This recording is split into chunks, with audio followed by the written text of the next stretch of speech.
Jennifer emptied a 12-gauge into a bald eagle nest at 5 in the morning because the chicks were making too much noise. She didn't fire once. She reloaded twice and kept shooting until the tree went silent. The neighbor filming on his phone thought it was just another neighborhood dispute going nuclear, right up until the second federal agents tackled her in her own front yard that same night. You can go to federal prison in this country for touching a single feather.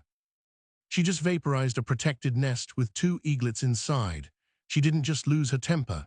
She lost her freedom before the sun came up. This is the story of a HOA president who began her day complaining about eagles and ended it in federal custody, charged with a felony that carries 2 years and a $250,000 fine. She learned the hard way that the Bald and Golden Eagle Protection Act doesn't care about gated communities or lawyers on retainer. The neighbor who filmed it thought he was documenting a noise complaint for the board. He didn't know his video was already heading to a federal agent tracking eagle killings across 3 counties. Here's what happened when she pulled the trigger. The bald eagle pair showed up in our subdivision on the 3rd of March, first just circling, then dragging branches to the top of an 80-foot loblolly pine on the empty lot at the end of Sycamore Court. Nobody owned that lot. Technically, it belonged to the developer who went bankrupt 2 recessions ago, so the HOA had been maintaining it as green space. When the nest went up, kids named the eagles Liberty and Justice. Neighbors dragged lawn chairs onto the cul-de-sac just to watch them fish the retention pond. For 2 months, it was the closest thing to magic any of us had ever lived next to. Jennifer Ashfield, our HOA president, disagreed. She complained at the April board meeting that the eagles woke her up every morning at 5 a.m., screeching like torn metal. She wanted the nest removed. The property manager told her you can't remove a bald eagle nest. It's a federal felony. She wrote it off as bureaucracy and muttered something about handling it herself. We all thought she was just venting. We were wrong. I'm Mark Devereaux, 63, retired civil engineer, widower. I live 3 houses down from that pine with a screened porch I never use and a security camera pointed at my driveway that just happened to catch a perfect angle on the nest.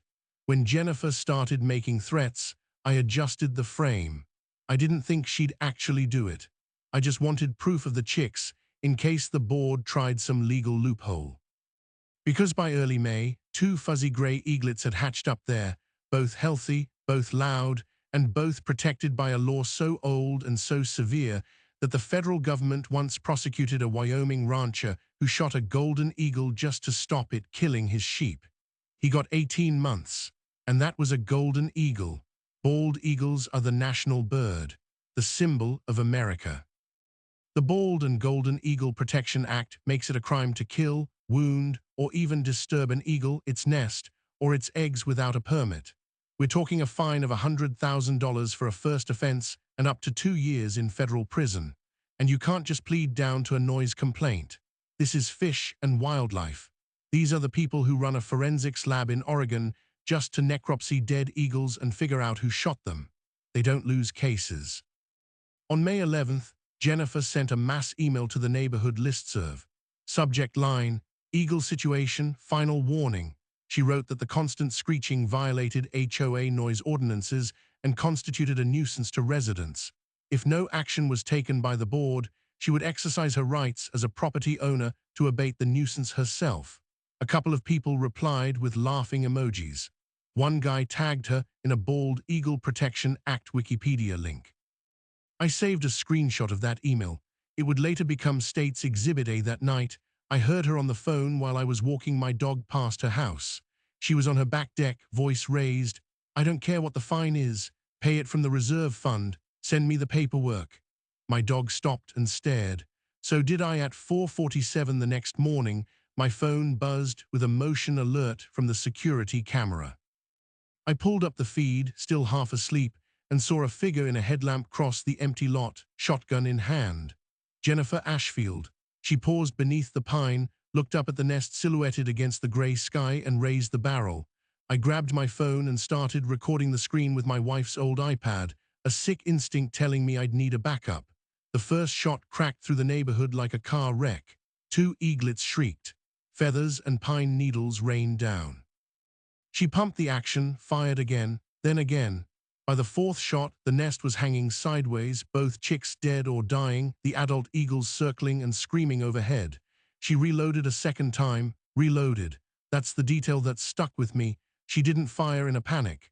She stopped, fed more shells into the tube, and kept going until the nest was destroyed entirely. My hands were shaking so badly, I nearly dropped the tablet. I called 911 and told the dispatcher I had a woman with a firearm actively destroying a bald eagle nest. Then I hung up and called the U.S. Fish and Wildlife Service tip line, which I had bookmarked weeks earlier just in case. The agent who answered, a woman named Special Agent Denise Corbin, asked me two things. Did I have video, and could I email it immediately? I did, and I did. Then she said 5 words that still give me chills. Stay inside. We are already moving. What I didn't know was that Agent Corbin had been tracking a series of eagle killings across 3 states for 18 months, and she was only 20 miles away. What I also didn't know was that Jennifer Ashfield had just handed her the case that would break the whole thing wide open. Special Agent Denise Corbin arrived at Sycamore Court at 7:12 that morning, 3 black SUVs rolling in silent formation, no sirens. She didn't knock on Jennifer's door. She didn't announce herself through a bullhorn. She walked straight up the stone pathway, past the rose bushes and the decorative mailbox with the little metal flag, and placed Jennifer Ashfield under federal arrest on her own front porch, while half the neighborhood watched from their windows in their bathrobes. Jennifer wasn't even dressed yet. She came to the door in a silk robe with coffee in her hand, and when Agent Corbin showed her badge and recited the charges, 1 count of violating the Bald and Golden Eagle Protection Act, destruction of an active nest, killing of protected wildlife, the coffee cup just dropped, shattered on the slate. She said 3 things in the space of about 10 seconds. First, do you know who I am? Second, I want my attorney. And third, she said, they were just birds. That third sentence, captured on Agent Corbin's body camera, would later be played in federal court, and every time it played, the jurors flinched. By noon, the USFWS evidence response team had cordoned off the entire lot at the end of Sycamore Court. They took photographs from every angle, GPS coordinate mapping, feather samples, shell casings. They recovered the shotgun from Jennifer's garage, a 12-gauge Remington 870 Express, still smelling of burnt powder. They found the spent shells in the pine straw, 3 from the first magazine, 2 from the second. And they found the eaglets, both of them, gray and still, on the ground beneath the shattered nest. The adult eagles circled overhead for 6 hours, calling out in those sharp, piercing cries that sound like freedom tearing at the sky, until the agents finally lowered the remains into evidence bags and the birds flew off toward the river. Mark Devereaux stood on his porch the entire time, still in his pajamas, and watched. Agent Corbin came over personally, took his statement, took his iPad, and told him something that he would repeat to me word for word when I interviewed him 3 weeks later. Mr. Devereaux, in 18 months, I have investigated 14 eagle deaths across 4 states. Your video is the first time I've had everything, identity, intent, ammunition, all in one frame. You didn't just call in a crime. You ended a nightmare. That nightmare, as Agent Corbin explained in the affidavit filed that afternoon, had a pattern. Bald eagles were being killed in suburban and exurban developments across the southeast, always in wealthy neighborhoods, always in spring when the birds nested, always with shotguns. The common thread, so far as anyone could tell, was noise. Eagles are loud. Their mating calls carry for miles across still morning air, and in gated communities where landscapers are required to use electric leaf blowers to maintain the peace, the screech of a hungry eaglet at dawn was not romantic. It was a violation of quiet enjoyment. The HOA lawyers tried to spin it that way. Jennifer Ashfield's attorney, a man named Howard Betancourt with offices in a downtown high-rise and a client list full of people who refer to lawsuits as leverage, released a statement within hours of the arrest. His client, he said, was a pillar of the community who had been driven to desperation by a wildlife infestation that the proper authorities refused to address. She was a victim of bureaucratic neglect. She was protecting her property value. The eagles, he argued, were a public nuisance, and his client had acted in self-defense of her right to peaceful habitation. It was a creative argument, legally speaking. It was also a complete and total fantasy. Here is what the Bald and Golden Eagle Protection Act actually says. Enacted in 1940, before Pearl Harbor, before most Americans had ever seen a television, this law makes it a federal crime to shoot, wound, kill, trap, collect, molest, or disturb any bald eagle nest or egg anywhere in the United States without a permit from the Secretary of the Interior. The word disturb is the legal tripwire. You don't have to kill an eagle to go to prison. You don't even have to touch one. If your construction project frightens an eagle away from its nest, that's a violation. If your drone flies too close and the bird abandons its eggs, that's a violation. If you play loud music at a nesting site, that's a violation. The law does not weigh intent against outcome. It says the eagle comes first. The fines are staggering. Up to $100,000 for a first offense, $250,000 for a second, and prison time that can reach 2 years if the judge decides the act was willful. Willful, meaning you knew it was wrong and you did it anyway. Jennifer reloaded twice. That single detail, the reload, the pause to slide fresh shells into the magazine, that was the difference between a misdemeanor fine and a felony conviction. You don't reload when you're panicking. You reload when you want to make sure the thing is dead. As Jennifer sat in a holding cell at the federal courthouse in Raleigh waiting for her initial appearance, her life was already unspooling in public view. Reporters dug up everything. She was 48 years old, former pharmaceutical sales rep, married to Bradley Ashfield, a commercial real estate developer whose company, Ashfield Properties, had built 6 of the last 8 subdivisions in the county. She drove a pearl-white Escalade. She had served as HOA president at Sycamore Estates for 4 consecutive terms, running unopposed each time because, as one neighbor put it, nobody wanted the target on their back.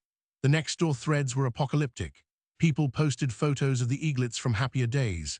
Someone set up a memorial at the base of the pine tree with flowers and handwritten notes.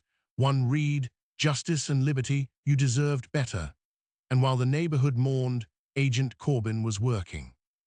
She was 41 years old, a 15-year veteran of fish and wildlife, and she had a reputation for closing cases that other agents called impossible.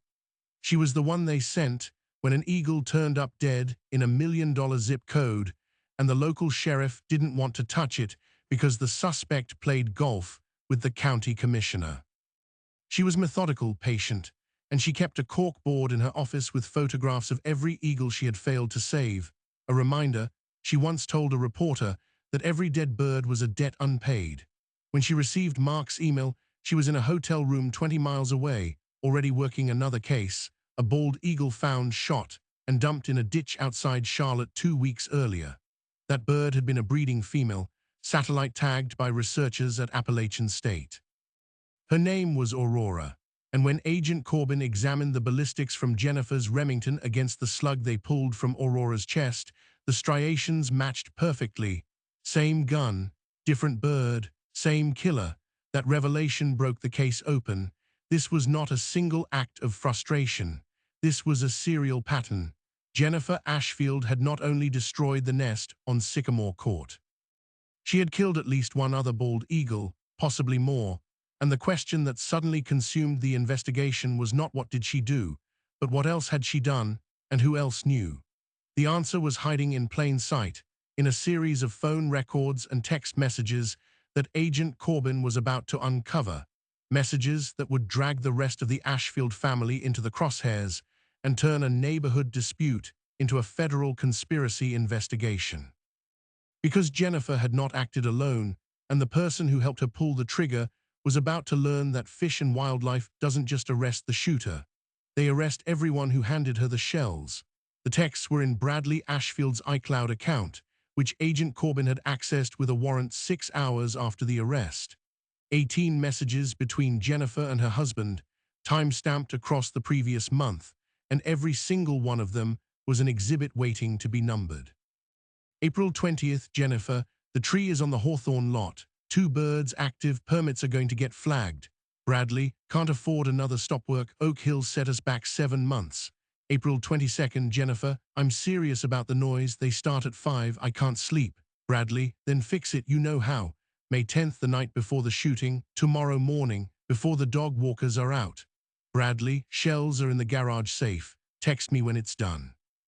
And then at 5:21 a.m. on May 11th, 3 minutes after the last shotgun blast echoed into silence. Done, the tree is clean. Bradley's reply, good, I'll call Howard just in case. Howard Betancourt, the high-rise attorney who had released that statement about his client being a pillar of the community. He didn't know it yet, but he too was about to become part of the investigation.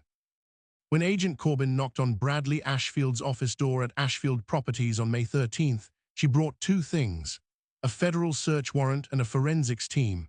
What they found inside his desk was a leather-bound folder, the kind executive assistants prepare for board meetings, labeled Wildlife Mitigation Project Timeline.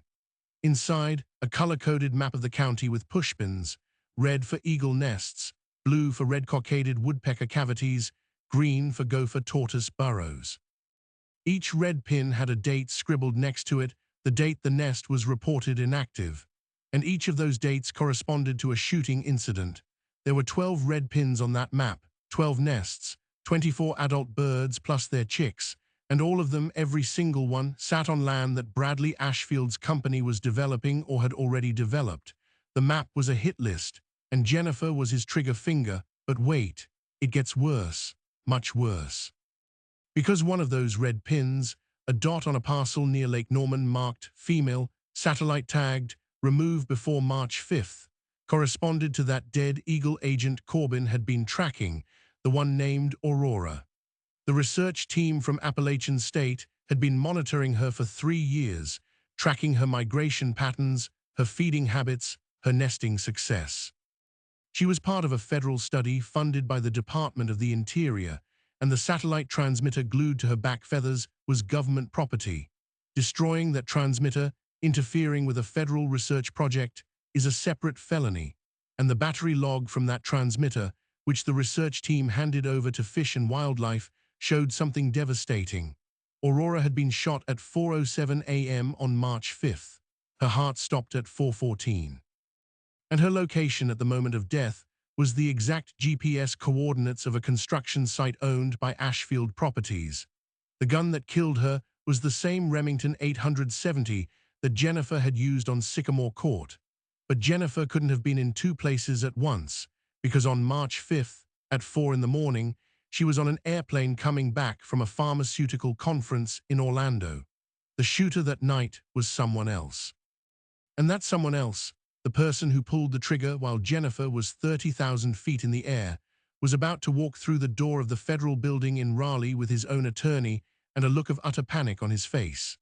Bradley Ashfield did not walk involuntarily. He was arrested in his office parking lot by 2 agents wearing tactical vests, handcuffed, read his rights, and transporting to a federal holding facility before he could even call Howard Betancourt.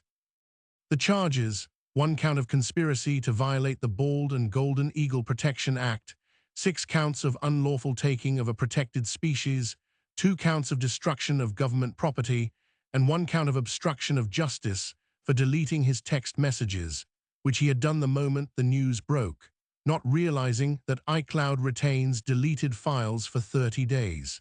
The conspiracy charge was the real weapon.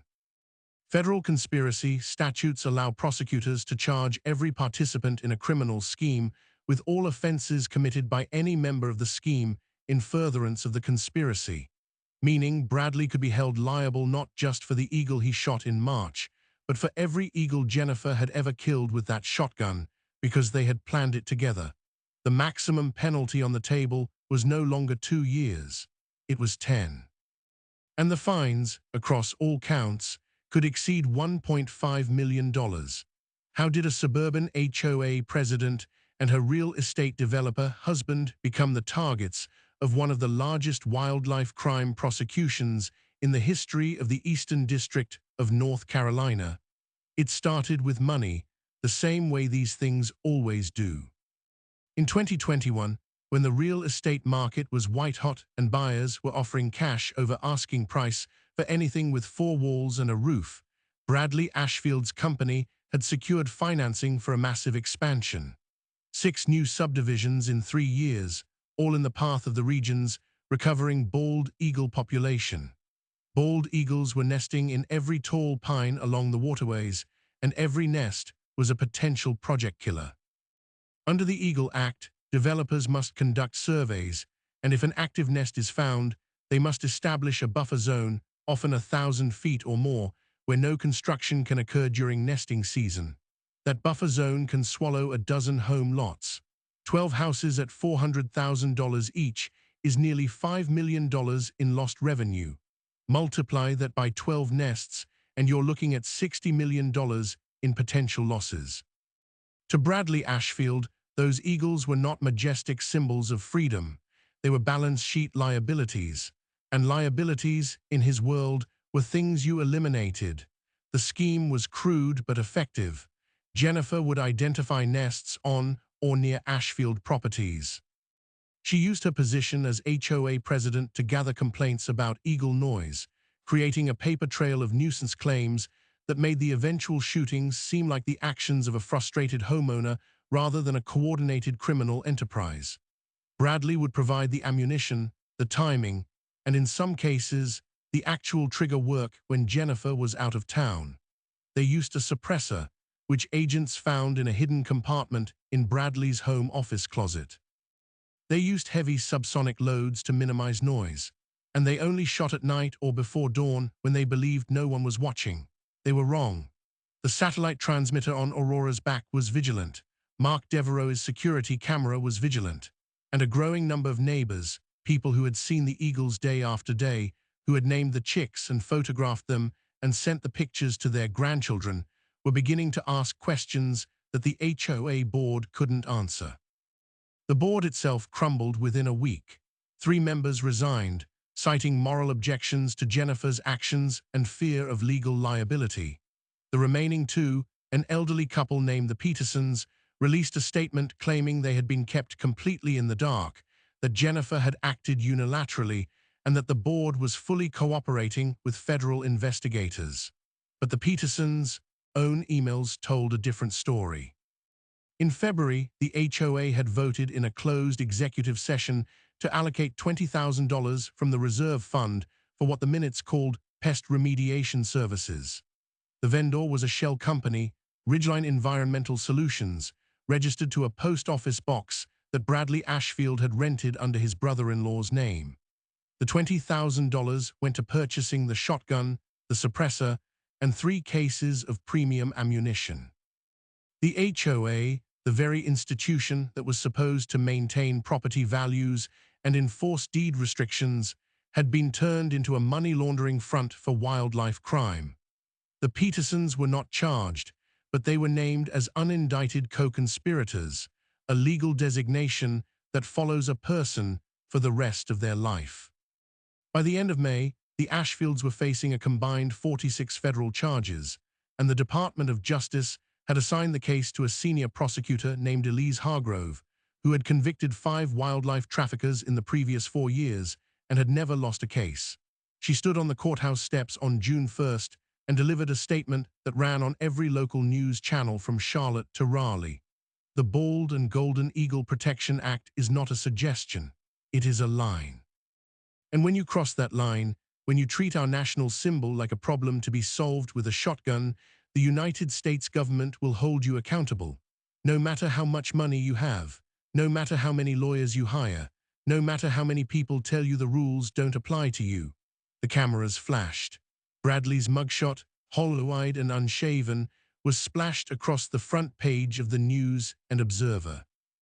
And Jennifer, sitting alone in a cell at the women's federal prison camp in Alderson, West Virginia, awaiting her arraignment, finally began to understand that the noise that woke her up at 5 in the morning was not the eagles at all. It was the sound of her life collapsing around her. The trial was set for September 18th, and the evidence against them was so overwhelming that even Howard Betancourt, billing at $900 an hour, could not find a crack in the wall. All that remained was to see whether a jury would look at the video, read the texts, and see a stressed-out HOA president who had lost her temper, or a cold-blooded conspiracy to turn a national symbol into a line item on a spreadsheet. The verdict, when it came, would rewrite the playbook on what happens when someone decides that the law is just another nuisance to be eliminated. The trial of United States versus Ashfield began on September 18th in the federal courthouse in Raleigh, and it lasted exactly 4 days. Not because the defense mounted a brilliant case, because there was no defense. Howard Betancourt tried everything. He filed a motion to suppress the iCloud texts, arguing the warrant was overly broad, denied. He filed a motion to exclude the body camera footage, arguing it was prejudicial, denied. He argued that the Bald Eagle Protection Act was unconstitutionally vague, that his clients could not have known that shooting a bird in their own backyard was a federal crime. The judge, a 67-year-old appointee named Harold Whitfield, leaned over the bench and asked, "Mr. Betancourt, are you suggesting that your clients believed the national bird of the United States was a pest species?" The gallery laughed. The jury didn't. They just stared at Jennifer Ashfield, who sat at the defense table in a gray pantsuit that had cost her more than the shotgun, her expression frozen somewhere between contempt and disbelief. The prosecution's case was surgical. Elise Hargrove called Mark Devereaux as her first witness.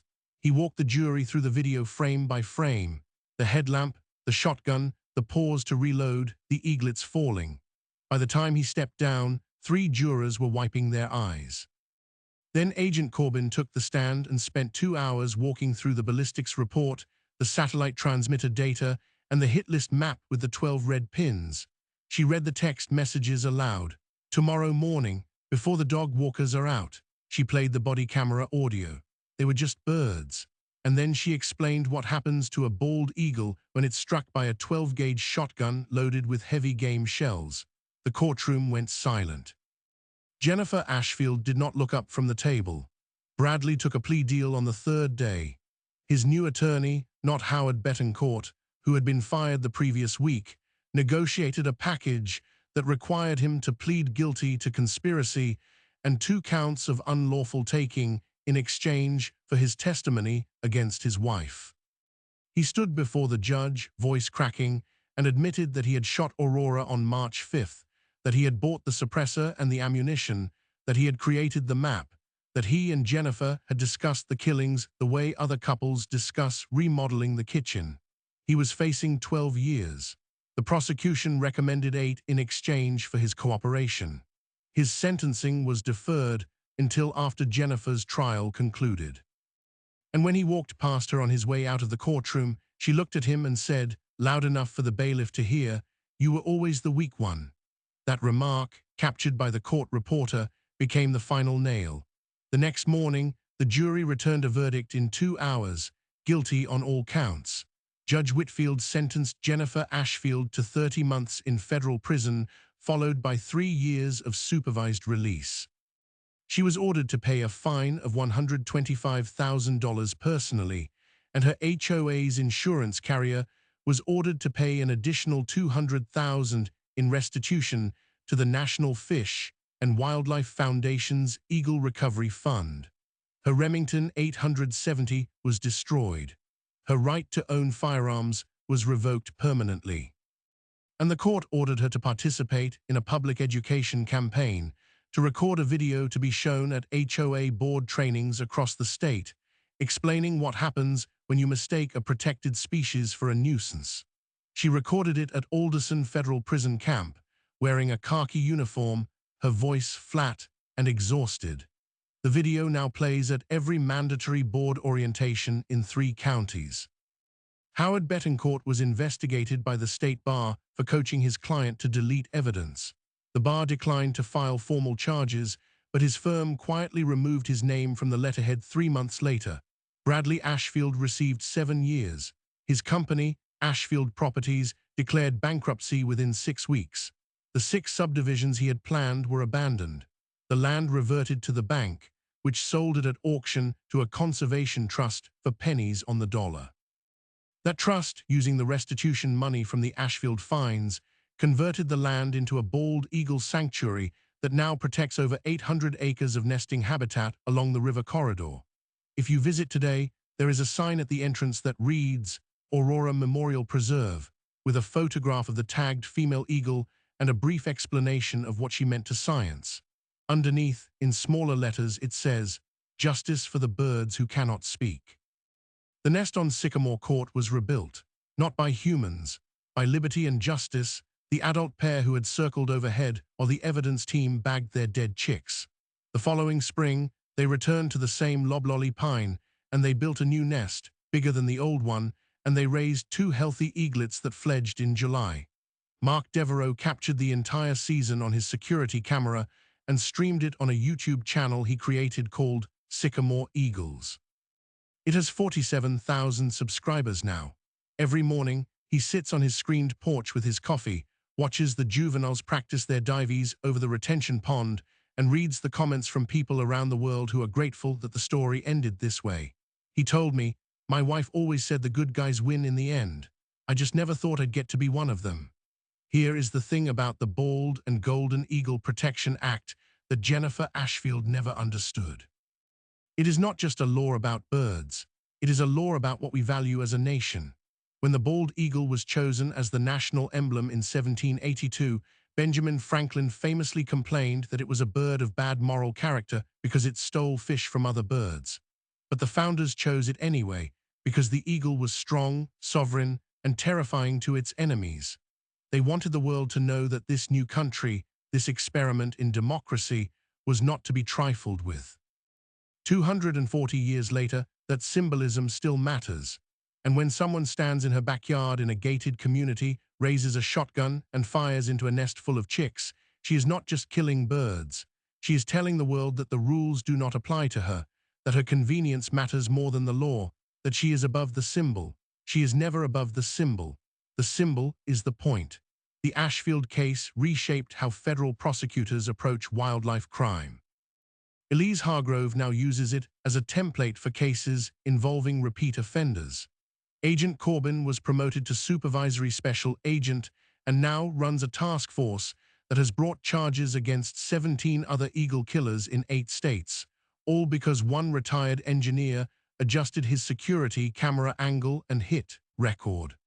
That is where this story turns back to you, because Mark Devereaux was not a hero. He was a widower who missed his wife and fed the birds in his backyard and never imagined he would end up at the center of a federal prosecution. But when the moment came, he acted. He made the call. He kept the video. And because he did, a conspiracy that had been operating in the shadows for years was dragged into the light and dismantled. People like Jennifer Ashfield count on you staying quiet. They count on you assuming someone else will handle it. They count on you looking the other way. But Mark didn't look away, he looked up. And because he did, a federal conspiracy was dismantled, a sanctuary was born, and 2 eaglets got a second chance at life. The Bald Eagle Protection Act was never just about birds. It is a law that says no one is above the symbol. Not corporations, not HOAs, not anyone with a shotgun and a grudge. So now the question turns to you, what would you have done? Would you have hit record, or would you have pulled the blinds? If you have ever stood up to a bully in your neighborhood, reported a wildlife crime, or just felt the weight of doing the right thing when it was hard, drop your story in the comments. I read every single one. And if this story reminded you that the law works when people enforce it, subscribe. We have got more coming, stories about regular people who refuse to quit, stories with receipts. Justice is not just for the birds that fly. It is for the people who refuse to look away. I will see you in the next one.